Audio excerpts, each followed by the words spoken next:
11 years. That's how long it's been since the last Donkey Kong game. And finally, the newest entry is here.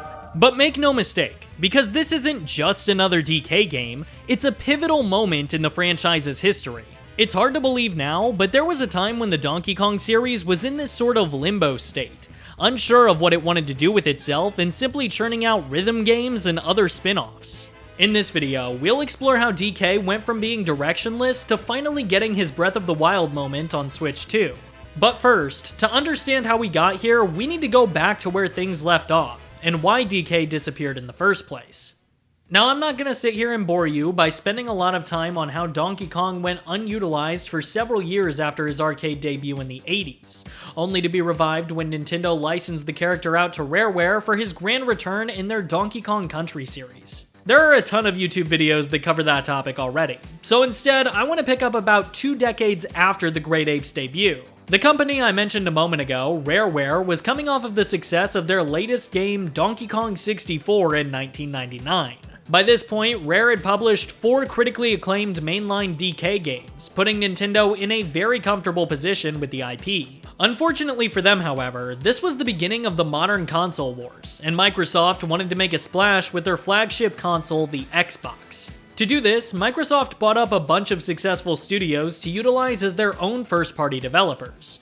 One of these companies just so happened to be Rare, so Nintendo was out of a Donkey Kong team. Over the next decade, Donkey Kong became a glorified Mario spin-off series, beginning in 2003, 1 year after the Rare acquisition, with Donkey Konga. This is a rhythm game which follows DK and Diddy Kong's discovery of magic bongos. And so after they actually learn what bongos are, because apparently they didn't know that for some reason, the pair decide to use their new instrument to become rich and famous musicians. That way they can buy all of the bananas that they want. I mean, I guess I've heard worse video game stories, but the rest of the game is pretty straightforward, just your typical music game. The most notable thing about this release is actually the controller that came bundled with it, the DK Bongos. You might have seen people use these in challenge runs of various games, but this is where they originated. It's pretty neat to see Nintendo making use of more immersive control schemes before the Wii era. Anyway, the game got 2 sequels in 2004 and 2005, fittingly named Donkey Konga 2 and Donkey Konga 3. As far as I can tell, these are just more of the same. I think. Donkey Konga 3 never came out in the US, so maybe it's a hidden gem, but I would have no way of knowing. But Nintendo would make use of the DK Bongos again in their most ambitious DK spin-off ever. Except that one. Donkey Kong Jungle Beat is a full-on platformer controlled in the most unorthodox way possible. Fun fact for those of you who caught my last video, this was actually the first project of Nintendo EPD8. Which is kinda hilarious to think about. Nintendo was just like, oh yeah, you guys did a great job with that DK spin-off, here's our most precious franchise. Which may sound like a silly decision until you realize that their next game was... What? But I digress. This game is the closest fans got to an actual Donkey Kong release since the 90s, and while it was well received, it ultimately just wasn't what people wanted. No, that wouldn't come for another 6 years. In between then, a few more DK spin-offs were released, including King of Swing, Jungle Climber, Mario vs. Donkey Kong, and Barrel Blast. But in the year 2010, Nintendo finally landed on a new development partner to revive Rare's discontinued Donkey Kong Country series. Together with Retro Studios, they published Donkey Kong Country Returns, the first entry in the series in 14 years. The game was a massive success, refining the old series to be even better in the modern day.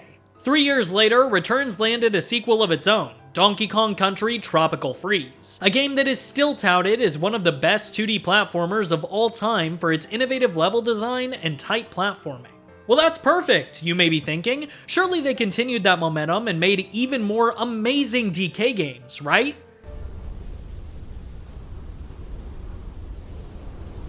Yeah, DK hit a career high and then just vanished from the public eye for the next decade. There weren't even that many spin-offs. I think there was another Mario vs. Donkey Kong game, and then the Rabbids DLC if you can count that, but otherwise, it just went inexplicably dark.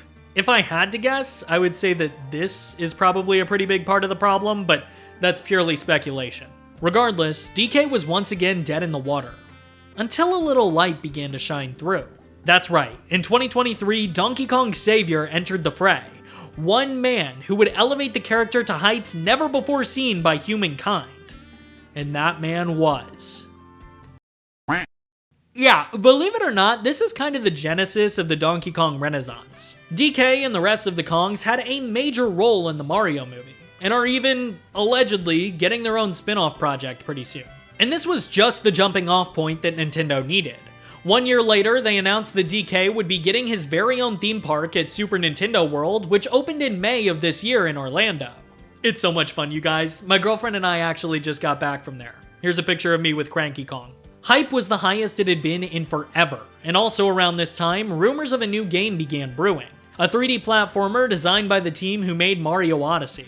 I remember this rumor persisted for so long that eventually everyone just wrote it off as completely fake, which is really funny in retrospect because of, well, DK was back with an all-new, and in my opinion, much better look. Beyond just that though, it was the first 3D game in the series since DK64 in 1999.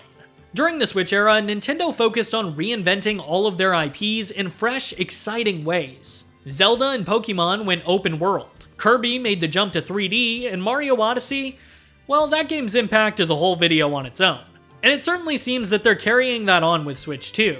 Not just with Donkey Kong, but also with Mario Kart, which hasn't gotten a real release since... well, would you look at that? The significance of going from being a dormant series twice to becoming the first big single-player game on Nintendo's newest console cannot be overstated. Right now is clearly the best time to be a DK fan, and I can't wait to see what they have next. From bongos to open worlds, Donkey Kong has been on a wild ride, and thankfully, it seems like this is just the beginning. Thank you all so much for watching. Remember to follow Mario and punch that question block to stay up to date on all the latest Kong-tent. See what I did there? I just started this channel, so any amount of support and feedback would mean the absolute world to me. Thank you all so much for watching, and please remember, believe to achieve.